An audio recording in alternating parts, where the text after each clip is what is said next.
Okay, this is going to be a classic WWF In Your House review. This is going to be the 30th anniversary for In Your House 3, which is actually titled the Triple Header. We have three belts on the line in the main event, very reminiscent of the Backlash 2001 main event. I didn't realize that this was the first, time that they ever did this, where you have the WWF title, the IC title, and the tag titles up for grabs in one match. It's a little bit weird. There's a lot of controversy about the, how this booking was done here, but.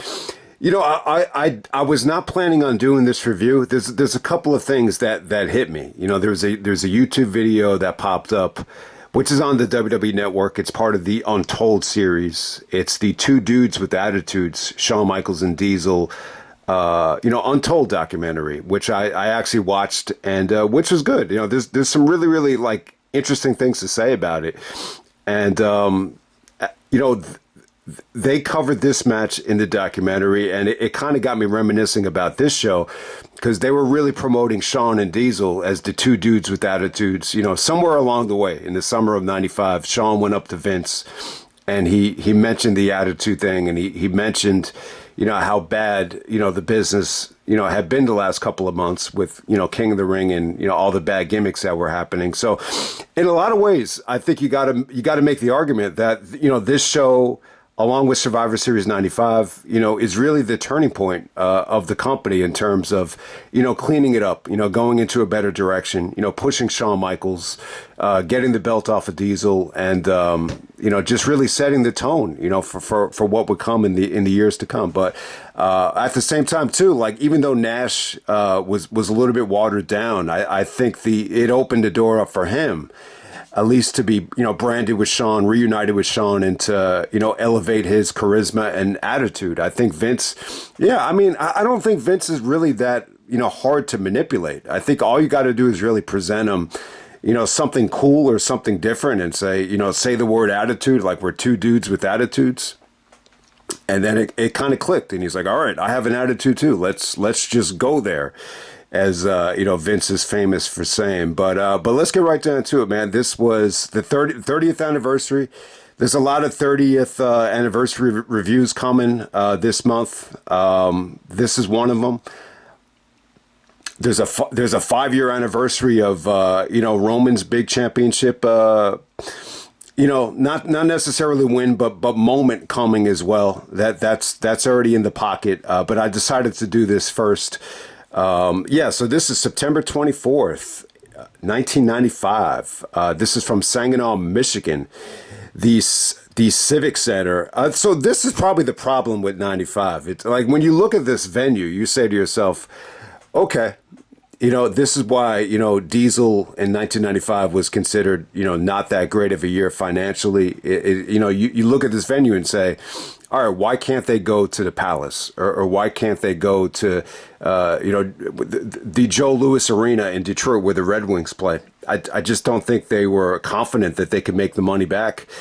So they only do about 5,000 in attendance. The pay-per-view buy rate is 160,000 buys.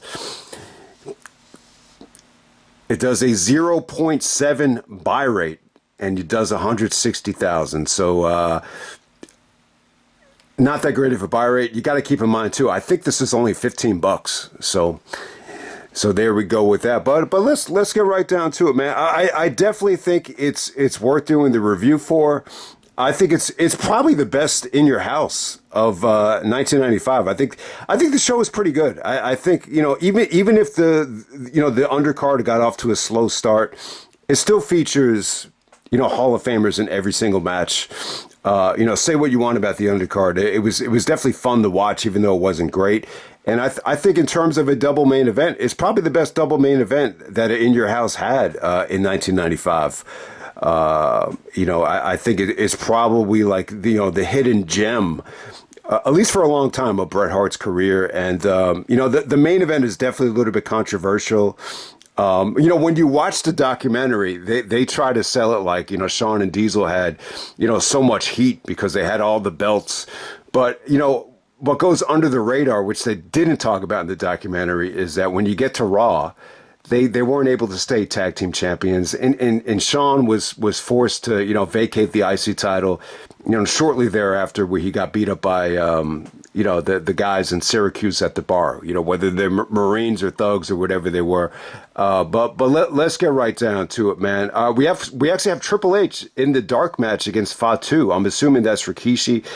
They go about 10 minutes here, but it's actually a dark match, and we move on to the first match on the main show. We have Savio Vega actually taking on Waylon Mercy, who's actually better known as Dan Spivey from WCW. If you watch any of the old WCW shows from the late 80s, NWA, WCW stuff, you get to see Dan Spivey there. He's very well respected. I would kind of put him in the same boat as like a Terry Gordy, like in terms of him coming into WWF and really trying a different gimmick.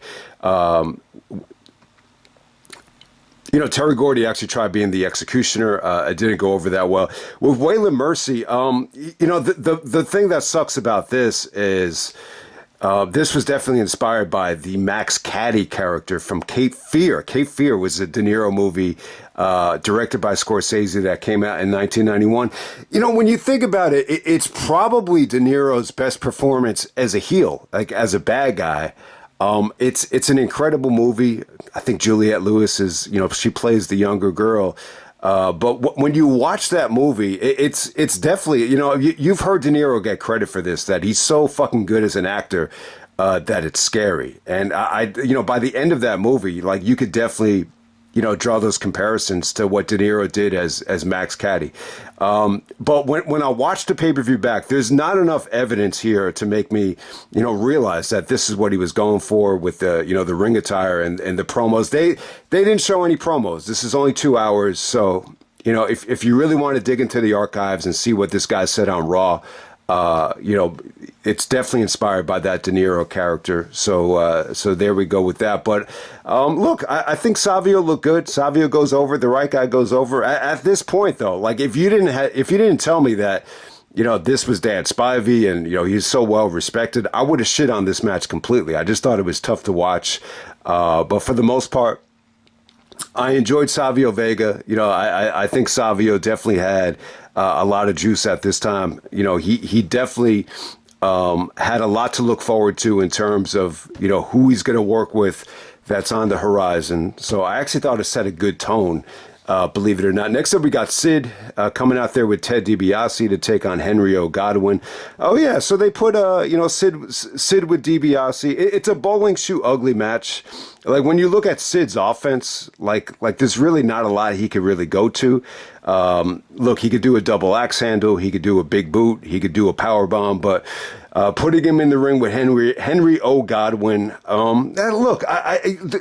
look, here's the thing. You can't put every fucking guy in the company in a match with Shawn Michaels. Like, ideally, you want both guys to be in the ring with Shawn so he can make them look good. But, in the real world, Shawn cannot wrestle every single match, for Sid. So to put him in the ring with another bigger dude, you knew it wasn't going to be great. I didn't really mind this, to be honest with you. I actually thought Henry actually on like an inverted DDT, like some of that stuff was actually well executed here. But, Sid has DiBiase out there to assist him with the referee. So Sid goes over. The aftermath, you're still having DiBiase beat with Bam Bam Bigelow. You have Kama come out. You have all this, crap going on, with Bam Bam and and Sid. So it opens the door for Henry O. Godwinn to pour the bucket of horse manure, whatever it was in that bucket, on DiBiase. That's probably the highlight of the match right there. But we're going to move on to bigger and better things. We got the British Bulldog actually taking on Bam Bam Bigelow in the next match right here. Yeah, you know what? I was a little bit disappointed by this. When this match started, I was like, all right, this is not a bad matchup. But you could feel it within the crowd. Bam Bam was not that over as a babyface. The rationale as to why, he's not as over as he was at WrestleMania was, he's overselling for guys he shouldn't sell for. And, Bulldog is really controlling the match. It's almost a little bit boring in terms of what, the British Bulldog was doing here with the rest holds. But at the same time, I think the finish was good. Bulldog is able to get Bam Bam off of his feet. Bam Bam hits a moonsault as a babyface. So, yeah, I mean, I think the action for two bigger guys was actually good here. You know, at the time, Bulldog actually shaved his head, to give him more of a badass type of look as a heel. So this is a great show in terms of, getting Bulldog a push as a heel. You know, they're getting him ready for the Big Diesel match. Unintentionally, they're getting him ready for Bret. And unintentionally as well, they're planting the seeds for Bulldog to be managed by the great Jim Cornette. So there we go with that. But yeah, I think the finish is good though. You know, Bulldog actually hits like a scoop slam out of nowhere. They get a clean victory over Bam Bam. But yeah, it kind of felt like the beginning of the end for Bam Bam. When you look at the fall of '95, he's putting over, smaller dudes like Davey and like, Goldust as well. So there we go with that. Next up, we got Dean Douglas coming out there with Bob Backlund to take on the great Razor Ramon. When I look at Razor at this time, man, I never really thought much about it, but a heel Razor Ramon, feuding with the WWF champion, the babyface Shawn Michaels, man, that would have been really, really cool, to see that dynamic where Razor is the heel. And, I think that was one of the sad things about the whole Click incident is, I think that would have been great, for Razor. But at this time, it just feels like, the guys that Razor's being forced to put over and feud with were just not worthy. At this time, Razor and 123 or 123 Kid are kind of starting the feud together. So Sean Waltman actually ends up interfering in this match. And, he's trying to help Razor win, but Razor's like upset that he even came out and he actually counts to 3. So the finish is a little bit weird here. But I got to say this about Dean Douglas. He's calling him, so he's trying to embrace, the easy path right here, which is, embracing, being the WWF superstar and, saying all the right things and embracing being out there with a legend like the WWF champion Bob Backlund. This just missed the mark for me. Like when I look back at this Shane Douglas as Dean Douglas character, the work in the ring, I got to say, not good. Something was just missing. I just didn't think he looked good. I don't know what it is. Maybe he just was a little bit slow to adapt to the style. I think with ECW, there's so much freedom, and it's such a contrast of atmosphere, and I don't know. I guess style as well. You know who he reminded me of here? I said to myself, this is very reminiscent of like Simon Dean. Making the transition, from ECW to WWE. I think what made Shane so great in ECW was that, he just didn't give a fuck. He didn't shave. He was very, he had a lot of freedom. He would curse a lot. I don't know. This gimmick just didn't work for him. The Dean thing is kind of interesting though. Like when you're talking about a Dean, it's more of a university thing. Like if you go to college, there's a dean in every single department. You got the dean of journalism, a dean of business. So I don't know. I don't know if that was the problem. Maybe the whole dean gimmick was above people's heads, but I don't really. I think just the wrestler was having a tough time adapting. Like the backstory here was that, Scott Hall was even telling him like, you got to try to, pick things up. Like we got to start having better matches and you need to kind of, adjust to the style a little bit better. The finishes came off like shit here. I just didn't like it. I think, the finish is something that people are going to bitch about the most, but I just think, Douglas he just didn't look good here. It's as simple as that. I mean, I think at this time, Razor still looked great. He's still like connecting with the crowd, every step of the way. The reaction for all of Razor's offense was good, but anytime Dean was on the offensive end here, or Dean Douglas was on the offensive end here, I just didn't think it looked, like he was ready for prime time. It's as simple as that. I mean, look, this dude could bitch about, the Click holding him back, Shawn Michaels not doing the job for him, Ric Flair holding him back in WCW. But, to me, from the outside looking in, it just seemed to me like he just wasn't adapting well. I don't know what it was. Maybe the look was a little bit too clean cut for him.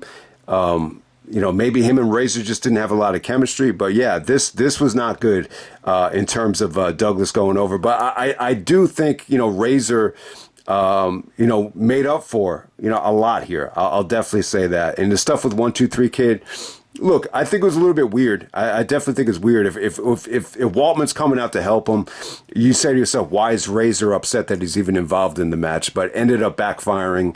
And the ending actually gets a little bit of comparisons to when Austin, almost got paralyzed against Owen Hart, just in terms of it looking like shit. Okay, next up we have the man himself, Bret the Hitman Hart, taking on Jean-Pierre Lafitte. Who's better known as PCO, believe it or not. It's hard to believe that they're even the same person, but yeah, I mean, there's a lot of fun stuff to talk about here. I would definitely say it's the match of the night. One of the hidden gems of Bret Hart's career until he graciously talked about this match on his Dungeon collection. Bret wasn't a big fan of the storyline, though, and a lot of people crap on this storyline. I don't think it's that bad, though. Look, Jean-Pierre Lafitte is actually playing a pirate, and he actually, but that's what pirates do. They steal things. Like, what's Bret Hart's most valuable possession that he comes down to the ring with? Is it his sunglasses? Probably not. If he gives his sunglasses away at every show, I mean, obviously it's not that valuable, but Bret Hart actually comes out to the ring with the jacket, with the Bret Hart leather jacket. So Jean-Pierre Lafitte steals the jacket and ends up wearing it. Look, with someone like Bret Hart, even though he's not in WCW yet, and even though Bret Hart and Diesel, a lot of these guys aren't wealthy and rich yet, I'm sure Bret still had enough money to be able to, get another jacket. I guess in real life, Bret Hart had multiple jackets, so that's why he thinks the storyline kind of sucked. But I think to the average Joe, though, like, you don't want someone to steal your, brand new jacket. So I don't think it's an awful storyline. Bret Hart actually cut a promo here. They were actually, Bruce was actually crapping on the promo, and they had a little bit of fun with it. But, I like the fact that, Bret was able to write it by himself. He said, he's a pirate and he's going to walk the plank. So when I didn't even know what this meant, but walk the plank. Walking the plank was a method of execution practiced on special occasion by pirates. Be forced by pirates to walk blindfold along a plank over the sea, over the side of a ship to one's death in the sea. So look, I don't think it's that bad of a promo. I don't think it's that bad of a line, but the bottom line is, man, I think it's a great match. I think when you look at Jean-Pierre Lafitte, I think it really definitely does, put over that territory where you had the Rougeaus and Jacques Rougeau, the French Canadians, that whole territory in Canada. They kind of had like their own identity and their own style and their own way of doing business. I think even Jean-Pierre Lafitte got a lot of heat prior to this with the Diesel situation, didn't want to do the job, for whatever the reason. But if you can look past that, I think he's a terrific worker. And, I was going to say, he at this time, the guy that's, PCO, Jean-Pierre Lafitte, he kind of reminds me of, a little bit of Bray Wyatt. And at the same time, I think the better comparison is Kevin Owens, because Kevin Owens actually trained with the Rougeaus. So that definitely does make sense. He was in the Quebecers as well. At this time, he's really carrying a lot of body fat, but he looks good, though. He's athletic. He's not afraid to take chances. It's a very physical match. Just the way he's able to throw Bret into the ropes. He's a good high flyer as well. He actually did a, tope con hilo where he misses Bret and just falls on his ass. You've seen Jeff Hardy and you've seen Rob Van Dam take those bumps time and time again. But yeah, I mean, look, I thought it was very athletic. I thought it was fast paced. It felt like a war. I would actually put this above the Hakushi match in terms of Bret Hart and Hakushi. I love the Hakushi match. I just think it's a little bit short. With this match here, it really felt like Bret earned it. It felt like he was in a fight with someone that's a little bit bigger than him. And, it's almost just as athletic as him. I mean, it really came off good here. I just really, really like what I saw. There's some pretty, nasty collisions. The ending features Bret and Jean-Pierre Lafitte just kind of colliding When Bret falls, though, he kind of falls right by his legs. He's able to put him in the sharpshooter from the prone position. As soon as he locks him into the sharpshooter, he actually taps out. So I want to shout out a friend, though. Who this really had me reminiscing about? I had this friend in fifth grade, and at the time I wasn't a huge wrestling fan, but he actually was a huge Bret fan. I remember in school, like they will put us into different like groups. You had to sit with 4 or 5 classmates in a group, and you'd have to come up with a name. And he actually came up with a name for his group as the Sharpshooters, and it was because of Bret. And I remember later on when I saw him in high school, when I became a fan, this was like after the invasion or during the invasion. I said, yeah, man, I remember you were a huge Bret Hart fan, and I said, yeah, he was awesome. And he kind of thought like I was being sarcastic and mocking him for used to being because he used to be a wrestling fan, but I was just trying to start a conversation with him because I had just gotten back into it. So I was trying to give him a compliment and saying that he had great taste, and he looked a little bit embarrassed by it, but I always liked him. He actually invited me to his birthday that year. I remember he said sorry about the Knicks when they got beat by Reggie in the playoffs that year. That was the same year as the 8 points in 8 seconds. But he was a huge Bret Hart fan, so shout out to him. His name is Rob Nardone. I hope he's doing well. But yeah, he really made me realize that the sharpshooter at the time was just, really getting over as an awesome finisher, the sharpshooters. So give him credit. But yeah, Jean-Pierre Lafitte was awesome, though. I got to say, this is really, he's going to go down, like at least this version of him, it's going to go down as a one-hit wonder. But God damn it, man, match of the night. And I would definitely say the match of the night on the best In Your House of 1995, probably. I know there's probably better In Your House matches from 95, but I definitely feel like this has the best double main event, if that makes any sense. And then the main event, we have the two dudes with attitudes. We got Diesel and Shawn Michaels, defending their championships against Camp Cornette, which is actually the British Bulldog, and Yokozuna coming out there with the great Jim Cornette and Mr. Fuji. All right, man, this is a little bit weird, man. It's a little bit weird. When you're watching the show, there's really no explanation for why Owen is not there. I think, the only thing I saw was that Owen's wife might have been in labor, but I'm pretty sure that was just a fake storyline. That's not the real deal. It could be, though. I mean, it would make sense if Owen's son was born around this time. But, it was disappointing for me because I wanted to see Owen and Shawn go at it. Owen's actually in the match, but, he comes out at the very end. Diesel kind of intercepts him and then immediately just gives him the jackknife. And Owen actually takes the pinfall here. So it doesn't even count. That's the fucked up thing about it. Like when you watch the documentary Two Dudes with Attitude, you're like, oh, they won all the belts and, they had a lot of heat. I guess even though they won all the belts just for one night, I guess they still got a lot of heat because of it. But, the Owen thing is kind of cheap, though, man. Like, because Owen technically wasn't, in the match, you're like, why would he take the pinfall here? But, for some reason, the referee still counted it. They had agreed that British Bulldog would be, a one night only, championship replacement for Owen Hart. So technically it shouldn't count.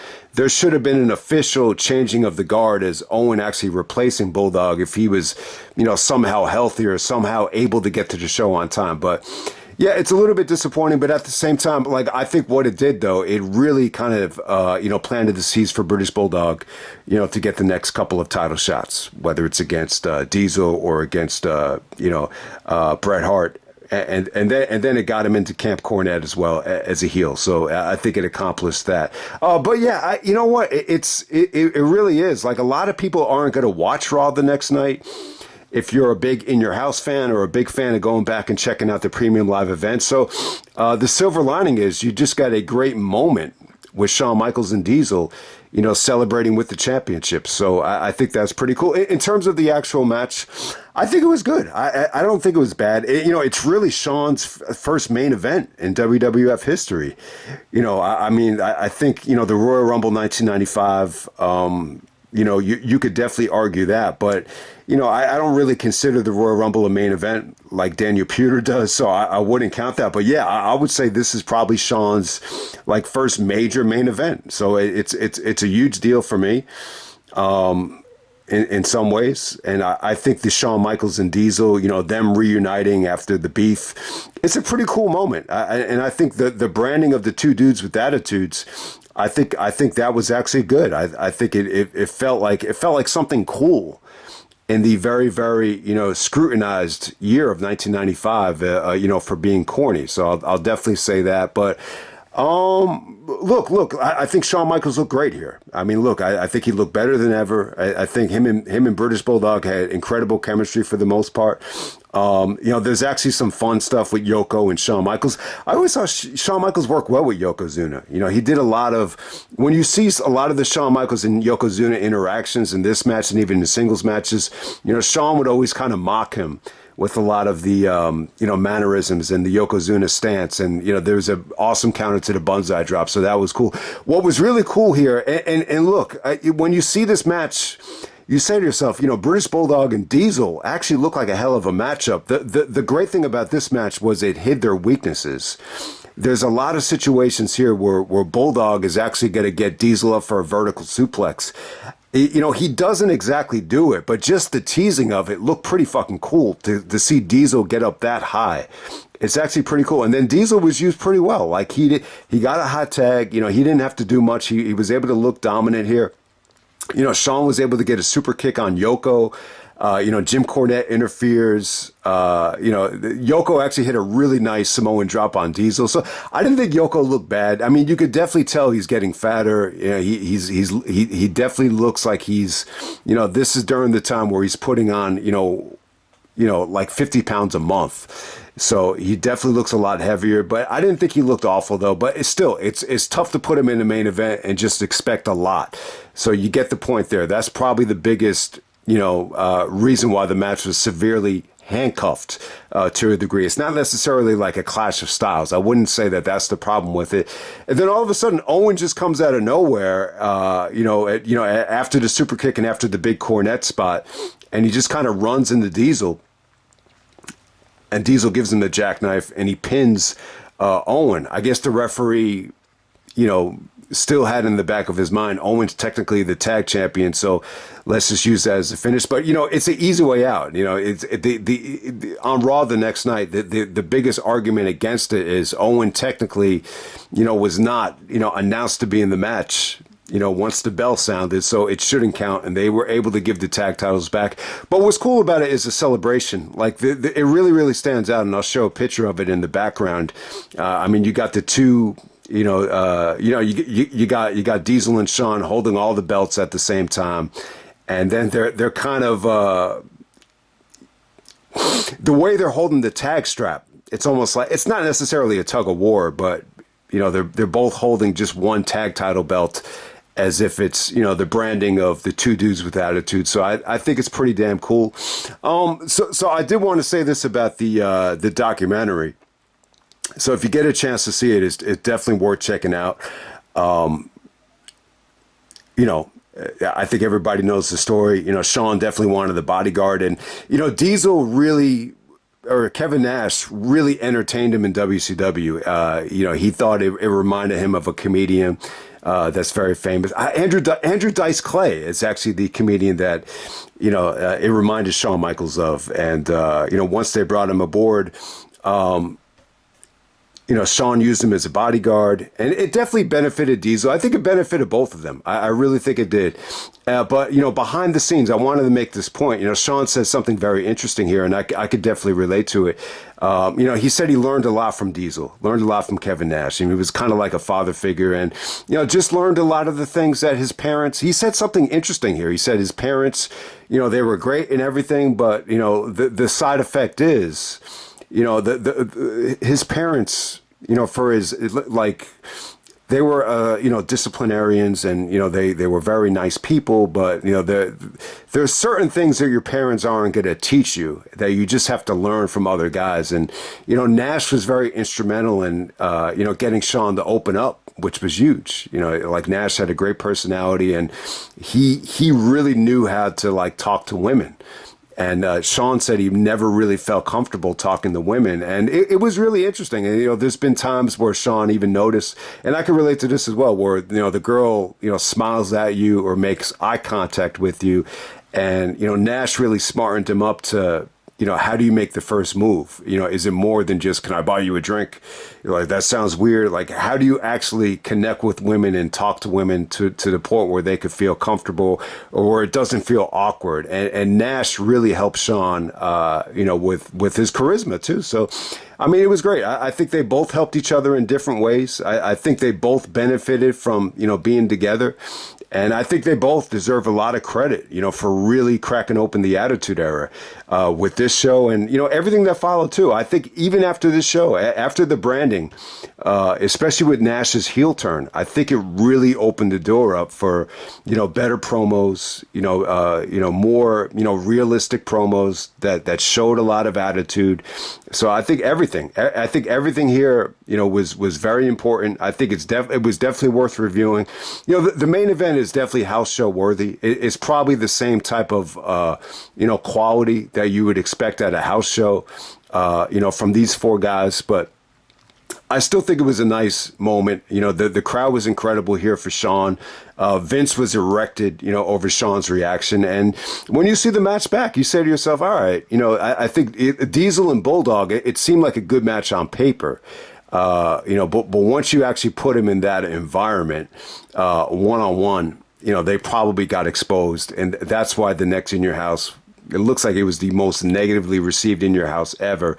But I like this show. Shout out to Bret. I think Bret really kind of set the tone to winning the belt back with his performance against Jean-Pierre Lafitte. And then I think, Diesel and Shawn, I think they had a great night. Sadly, it sucks that Shawn got, beat up. But when I watch this show back, I say to myself, Shawn Michaels actually doing the job for Dean Douglas. I think that was the right call not to do the job, because I say to myself, if you're trying to get Shawn ready for WrestleMania, like, even if it's not going to be a clean victory, I wouldn't have let the green light go on that in terms of Shawn actually, dropping the belt to Shane Douglas. I think they made the right call with Shawn actually, forfeiting the title and not doing the job. So that's just my opinion on that. I'll end it right there, man. That's the 30th anniversary. In Your House 3, the two dudes with attitudes, and I'm out.